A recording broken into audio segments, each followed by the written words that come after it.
June hanggang October po.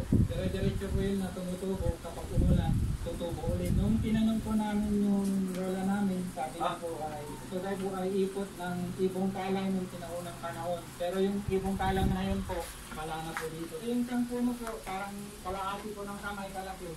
Ito ay edible mushrooms. Discover noong 1990. So far na document natin, pinakamalaki ay braso ng grade 1 na pupil. Pinakatayo. Ito naman ay mayroong kasi-laki ng braso. Pagkan tayo po tayo gulay.